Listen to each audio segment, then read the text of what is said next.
నమస్కారం. ఆవాజ్ న్యూస్కి స్వాగతం. బాన్సువాడ పట్టణ బీజేపీ పార్టీ అధ్యక్షుడు గుడుగుంట్ల అనిల్ కుమార్ ఆవాజ్ ఛానల్తో మాట్లాడుతూ ప్రజానాయకుడిగా ముందుకు సాగుతానని తెలిపారు. ప్రజల సమస్యలను పరిష్కరించడంలో ఎప్పుడూ ప్రజల పక్షాన నిలుస్తానని, సోషల్ మీడియా ద్వారానైనా ప్రత్యక్షంగానైనా ప్రజల కోసం నిరంతరం కృషి చేస్తానని పేర్కొన్నారు.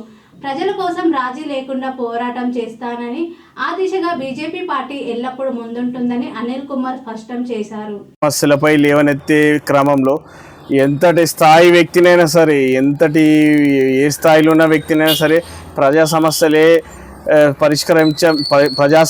పరిష్కారమే లక్ష్యంగా ఆ సమస్యపై సోషల్ మీడియాలో కానీ, ఆన్లైన్ ప్లాట్ఫామ్లో కానీ, డైరెక్ట్ ప్రత్యక్షంగా కానీ మిమ్మల్ని 8-9 సంవత్సరాల నుంచి చూస్తున్నా అన్న. మొన్న కూడా ఒక ప్రజా సమస్యల లక్ష్యంగా ఒక డ్రైనేజ్ ప్రాబ్లము, ఇందు మొత్తం మురికి కాలువ ఉంది. దాని గురించి మీరు సోషల్ మీడియా ప్లాట్ఫామ్లో ప్రజల పక్షాన ఒక 2-3 గంటలు మొత్తం స్తంభింపజేసి ఆ అంశం పైన లేవనెత్తి సోషల్ మీడియాలో కూడా చాలా అది పరిష్కరించే దిశగా మీరు చొరవ చూపించారు. అది పరిష్కారం అయిందా లేదో నాకు తెలియదు, అది మీ మాటల్లోనే చెప్పండి. జై శ్రీరామ్. ముందుగా ఆవాజ్ న్యూస్ ఛానల్ వారికి ధన్యవాదాలు. నా పేరు బాన్సువాడ గుడుగుట్ల అనిల్ కుమార్. బాన్సువాడ బీజేపీ పట్టణ వైస్ ప్రెసిడెంట్ గుడుగుట్ల అనిల్ కుమార్. అందరికీ జై శ్రీరామ్.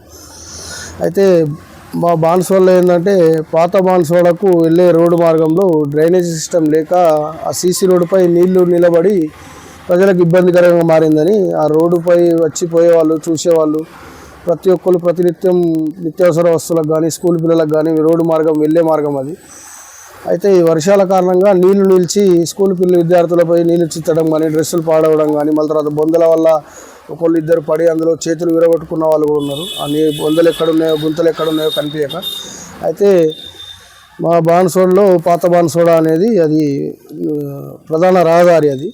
అయితే ప్రజలందరూ కూడా ప్రశ్నించాలని లోపల ఉంటుంది. కానీ మేము ప్రజల కోసం బీజేపీ తరఫున నేను ఆ సమస్యని ఉన్నతాధికారుల దృష్టికి తీసుకెళ్లాలని దానిపైన న్యూస్ పెట్టడం జరిగింది సోషల్ మీడియాలో. అయితే అది ఉన్నతాధికారులు చర్యలు తీసుకొని ఆ రోడ్డు బాగు చేసి డ్రైనేజీ శాశ్వత పరిష్కారం చేయాలని బీజేపీ తరఫున కోరుతున్నాను. ఇంతకుముందు కూడా సీసీ రోడ్డు మొత్తం బాన్సువాడకు శాంక్షన్ అయినప్పుడు అది చాలా సంవత్సరాలు డిలే అయితే కూడా ఆ అంశం పైన కూడా మీరు చాలా సుదీర్ఘంగా సోషల్ మీడియాలో ఆ విషయం గురించి కూడా సోషల్ మీడియాలో చాలాసార్లు మాట్లాడినరు. ఆ దుమ్ము రావడం అని, అది రావడం అని. ఎందుకన్నా ఇంత ప్రజా సమస్యలపై ఇట్లా పోరాటం చేస్తారు? ఒకటి ఏంటంటే, ఇక్కడ స్థానికంగా ఉన్న ప్రజలకు కాలనీలలో కానీ, ప్రధాన రహదారులు కానీ, గల్లీలలో ఉన్న సీసీ రోడ్లు కానీ, డ్రైనేజీలు కానీ ప్రజలకు ఇబ్బందికరంగా ఉండే ఏ అంశం పైన అయినా బీజేపీ తరఫున పోరాడడానికి మేము సిద్ధంగా ఉంటాం. ఇంతకుముందు వీక్లీ మార్కెట్లో సీఎం వస్తున్నారని చెప్పేసి రోడ్డు వేయడం జరిగింది. ఆ రోడ్డు ఒక 2-3 సంవత్సరాలకు కూడా ఉండకుండా పలుగు వెళ్తే కూడా వీక్లీ మార్కెట్ రోడ్డు అది కూడా నేను సోషల్ మీడియాలో పెట్టడం జరిగింది. దానికి స్పందించి మళ్ళా ఆ రోడ్డు కాంట్రాక్టర్ చేతనే మరమ్మతులు చేసి బాగు చేయడం జరిగింది. ఇక్కడ కూడా కలికి చెరువు పనులు కూడా మొత్తం సీసీ రోడ్ కానీ, ఈ రోడ్డు కానీ, టైల్స్ కానీ అవన్నీ కూడా ఏదో నామమాత్రాన చేసిర్రు. అది కూడా చెరువు కట్టది కూడా వర్షాలు ఫుల్ ఉన్నాయి. చెరువు కట్టది కూడా మొత్తం మరమ్మతులు చేయించాలి అని. మళ్ళీ పాత బాన్సువాడ సీసీ రోడ్డు కూడా మాకు ఇబ్బందికరంగా ఉంది డ్రైనేజీ లేకుండా, అది కూడా మరమ్మతు చేయాలని ప్రజల దృష్టికి, అధికారుల దృష్టికి ప్రజలు అడగలేంది మేము బీజేపీ పార్టీ తరఫున అడుగుతాము, గట్టిగా పోరాడతాము, భయపడము. సమస్యను పరిష్కరించేదాకా పోరాడుతూనే ఉంటాం ప్రతి సమస్య పైన. మరి పరిష్కారాలు అవుతున్నాయి అన్న? మీరు ప్రజా సమస్యలపైన పోరాటం చేస్తున్నారు. ఒకటి ఏంటంటే, స్థానికంగా ఉన్న నాయకులు ఇక్కడ 40 సంవత్సరాల నుంచి అభివృద్ధి చేశామని చెప్తారు. ప్రతిదీ అవినీతితో కూడిపోయిన కాంట్రాక్టర్లు వాళ్ళే, అన్ని వాళ్ళే. మళ్ళీ అది నాణ్యత లేని పనులు. ఎన్నిసార్లు అభివృద్ధి చేశామని చెప్పుకుంటారు కానీ హాస్పిటల్కి వెళ్ళే రోడ్డు మార్గం కూడా అక్కడ కూడా ఇబ్బంది పడతారు. అదైతే ప్రధాన రహదారి మాది, బోధనకి వెళ్ళే రహదారి, బోధన కామారెడ్డికి వెళ్ళే రహదారిలో చాలా నీళ్ళు ఆగుతాయి. డ్రైనేజీ సిస్టమ్ కానీ ఏది కూడా లేదు. అసలు మెయిన్ ఏంటంటే, ఇక్కడ ఉన్న మా చెరువు అనేది ఎల్ఐ చెరుకట్ట అనేది చాలా పెద్ద చెరువు. అది కబ్జాలకు గురయ్యకుండా వస్తుంది. దాన్ని పూర్తి చేసి సగం వారపు సంత చేశారు. ఇంకా సగం మంది కబ్జాదారులు కబ్జా చేయడానికి చూస్తున్నారు. ఉన్నతాధికారులు చెరువులని హైడ్రా పేరుతో మొత్తం బాగు చేస్తారు కాబట్టి ఇక్కడ కూడా చెరువులని మొత్తం కబ్జా కాకుండా 10% ల్యాండ్లు కబ్జా కాకుండా ప్రతి ఒక్క కాలనీలో కూడా 10% ల్యాండ్లు కబ్జా కాకుండా వదిలేసి డ్రైనేజీ సిస్టమ్ కానీ ఇవి చేస్తే ఈ వర్షాల వల్ల ఎవరికేమి ఇబ్బంది కలగకుండా ఉంటుంది. మొన్న అసెంబ్లీ ఎలక్షన్స్లో మాల్యాద్రి రెడ్డి గారి పక్షాన మీరు చాలా పోరాటాలు చేసిరన్న. ఒక స్థాయిలో బీజేపీ జెండా ఎగురుతుంది అనే స్థాయిలో మాల్యాద్రి రెడ్డి గారితో మీరు తిరిగినరాన్న. తర్వాత ఏమైందన్న? మల్లాద్రి రెడ్డి గారు ప్రొఫెసర్ ఉండే బీజేపీ పార్టీలో ఎమ్మెల్యే స్థాయి టికెట్ ఆశించి ఆయన రావడం జరిగింది. మేము కూడా కార్యకర్తలందరం కూడా ఆయనకు ఒక ప్రొఫెసర్ ఉన్నాడు, మంచి హిందుత్వం ఉంది, బీజేపీలో కమిట్మెంట్ ఉన్న నాయకుడు ఉన్నాడు, మాకు స్టేట్ లెవెల్లో కార్యకర్తలకు కానీ మాకు కానీ అండగా ఉన్నాడు. ప్రతి బోధనలో ఛత్రపతి శివాజీ ఇష్యూకి కూడా వెళ్ళి జైలుకి వెళ్ళడం జరిగింది. చాలా మంచి నాయకుడు. కానీ ఆయన పరిస్థితుల ప్రభావం వల్ల ఇక్కడ స్థానికంగా ఉన్న 40 ఏళ్ళ నుంచి ఉన్న మర్రి చెట్టు కొన్ని ఇబ్బందుల కారణంగా ఆయన పార్టీ మారి లాస్ట్ మూమెంట్లో మాకు ఎమ్మెల్యే ఎలక్షన్ నోటిఫికేషన్ రిలీజ్ అయ్యే టైంకు ఆయన కాంగ్రెస్లోకి వెళ్ళడం జరిగింది. దానివల్ల మేము ఎమ్మెల్యే గెలిచే అవకాశాన్ని చేతులారా చేజార్చుకున్నాం. కొద్దిగా మాకు అభ్యర్థి అనేది లాస్ట్ మూమెంట్లో ఖరారైంది.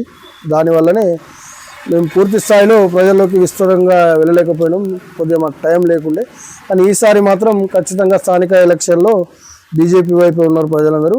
ప్రతి కార్యకర్త కూడా పోరాడి బీజేపీ ఎంపీపీ కానీ జెడ్పీటీసీలు కానీ సర్పంచ్లు కానీ ఎన్ని సీట్లు అయితే అన్ని సీట్లు కైవసం చేసుకోవడానికి సిద్ధంగా ఉన్నారు ప్రతి ఒక్క కార్యకర్త కూడా. మళ్ళీ ప్రజలు కూడా బీజేపీ పార్టీని ఎదురు చూస్తున్నారు. కంపల్సరీ ఈసారి స్థానిక ఎలక్షన్లలో బీజేపీ జెండా ఎగరవేయడం ఖాయం. బాన్సువాడ మున్సిపాలిటీలో మాత్రం ఖచ్చితంగా బీజేపీ జెండా ఎగరేస్తాము. ఎందుకంటే ఇక్కడ స్థానికంగా ఉన్న నాయకులు ఊసరబిల్లిలాగా ఆ పార్టీ ఈ పార్టీ అని మారుతున్నారు. మళ్ళీ తర్వాత ప్రజల్లో కూడా నమ్మకం కోల్పోయారు. కాబట్టి ఈసారి స్థానికంగా ఉన్న మున్సిపాలిటీలో కానీ జెడ్పీటీసీలో కానీ ఎంపీటీసీలో కానీ బీజేపీ చైర్మన్లు కానీ ఎంపీపీలు జెడ్పీటీసీలు కానీ కంపల్సరీ గెలవడం ఖాయం. బీజేపీ జెండా ఎగరవేయడం ఖాయం. బీజేపీ అంటే బాన్సువాడ అడ్డాగలాగా మారుస్తాం. మాల్యాద్రి రెడ్డి గారు మీరు కాన్వాసింగ్ చేస్తున్న టైంలో మీ ఇద్దరి పైన చాలా టార్గెట్ చేసిండంట కదన్న. బీజేపీ కార్యకర్త ఎవరు ఏం టార్గెట్ చేసినా భయపడే వాళ్ళు లేరు. మల్లాద్రి రెడ్డి గారు కూడా ఎవరికి భయపడలేదు, వెన్ను చూపలేదు, ఏం చూపలేదు. ఆయనకున్న పరిస్థితుల ప్రభావం సొంత కారణాలు ఏమున్నాయో తెలియదు కానీ పార్టీ వీడి వెళ్ళిర్రు. లేకపోతే ఆయన ఖచ్చితంగా గెలిచే వ్యక్తే. అలాంటి నాయకుడు కావాలని మేము ప్రతి ఒక్క కార్యకర్త కూడా కోరుకుంటారు. ఎందుకంటే కార్యకర్తకు అండగా ఉంటాడు, స్థానికంగా ఇక్కడనే ఉంటుండే. మాకు ప్రతి విషయంలో కూడా కార్యకర్తలకు ఎవరేమి ఇబ్బంది పెట్టినా కానీ నేనున్నా అని బీజేపీకి కానీ మాకు కానీ ధైర్యం ఇచ్చిన నాయకుడు. అలాంటి నాయకుడు మాకు కావాలని మేము కోరుకుంటాం. ఇప్పటికి కూడా స్థానిక సంస్థల నోటిఫికేషన్ మధ్యాహ్నం వచ్చిందన్న. టీఆర్ఎస్ది చూసిర్రు ప్రజలు. అది 6 గ్యారంటీలు అని చెప్పి మహిళలకు మళ్ళీ ప్రతి ఒక్కళ్ళకు మోసం చేసి 420 గ్యారంటీలు అని చెప్పేసి హామీలు అని చెప్పేసి ఇచ్చిన కాంగ్రెస్ ప్రభుత్వం ఈ 2 సంవత్సరాల నుంచి ఏం చేస్తుందని ప్రజలందరూ చూసిర్రు. పెన్షన్లు పెంచుతున్నారు, పెన్షన్లు పెంచలేరు. ఎరువులు ఇచ్చేది కేంద్ర ప్రభుత్వమే, పెన్షన్లు ఇచ్చేది కేంద్ర ప్రభుత్వమే, ఇండ్లు ఇచ్చేది కేంద్ర ప్రభుత్వమే. వాళ్ళు డబుల్ బెడ్రూమ్లు అని చెప్పుకున్నారు కేసీఆర్, వీళ్ళు 2 పడగల గదులు అని చెప్పుకున్నారు, వీళ్ళేమో ఇందిరామిల్లు అని చెప్పుకుంటున్నారు. కానీ ఇచ్చేది మాత్రం కేంద్ర ప్రభుత్వం నరేంద్ర మోడీ గారే. అది ప్రజలందరికీ తెలుసు. ఇప్పుడు కేంద్ర పథకాల వల్లనే రాష్ట్రాలు నడుస్తున్నాయి అనేది ప్రజలందరూ గమనిస్తున్నారు. ఏ పార్టీ ఏం చేస్తుంది అనేది ప్రజలకు తెలిసిపోయింది.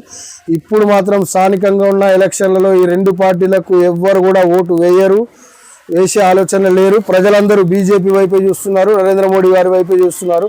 ఆయన దేశాన్ని విశ్వగురుగా నిల్చోబెట్టడం కానీ, రామ మందిర నిర్మాణం కానీ, తర్వాత ఆపరేషన్ సింధూర్ కానీ, దేశం ఇంత పటిష్టంగా తయారైందంటే మళ్ళా ప్రతి సామాన్యునికి కూడా అందుబాటులోకి తీసుకొచ్చింది. జీఎస్టీ వల్ల చాలా తగ్గింపు జరిగింది, పేదవాళ్ళకు మంచి జరిగింది జీఎస్టీ తగ్గింపు ద్వారా కూడా.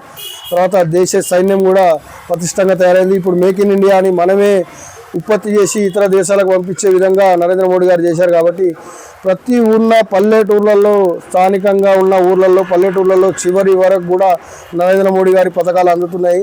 రేషన్ షాపులలో రేషన్ కూడా తెలుసు ప్రజలకు, మోడీ గారే ఇస్తున్నారని. ఈసారి ఖచ్చితంగా ప్రజలు బీజేపీ వైపే ఉన్నారు, బీజేపీకే ఓటేస్తారు. ప్రతి ఎంపీటీసీ జెడ్పీటీసీ కానీ ప్రతిది కూడా బీజేపీ వైపే ఉన్నారు ప్రజలందరూ. బీజేపీని పట్టం కడతారు ఈసారి. ఖచ్చితంగా బీజేపీ జెండా ఎగరేస్తాం. అవన్నీ పక్కన పెట్టిద్దామన్నా. బీజేపీ పట్టణ అధ్యక్షుడు, బీజేపీ అవన్నీ పక్కన, ఒక గుడుగుంట్ల అనిల్ కుమార్గా ఒక ఫైర్ బ్రాండ్ ఏ అంశం మీదైనా సరే, ఏ దానికైనా సరే, ఒక నియంతృత్వం పైన అనే అంశమైనా సరే, ఒక ప్రజల సమస్యలైనా సరే, ప్రజల డ్రైనేజీ సమస్య అయినా సరే, రోడ్డు సమస్య అయినా సరే, వాకింగ్ ట్రాక్ అని చెప్పి వాకింగ్ ట్రాక్లో అవకతవకలు జరిగినాయి, పర్రేలు ఇచ్చేయండి, ప్రజల ముందు మీరు తీసుకెళ్ళండి. మేము మీకోసం నిలబడడానికి, నిరంతరం నాయకులం పోరాడడానికి సిద్ధంగా ఉన్నాము. ఆవాజ్ ప్రజల్లోకి న్యూస్ తీసుకెళ్ళండి మీరు. ధన్యవాదాలు. ఆవాజ్ న్యూస్ ఛానల్ వారికి ధన్యవాదాలు.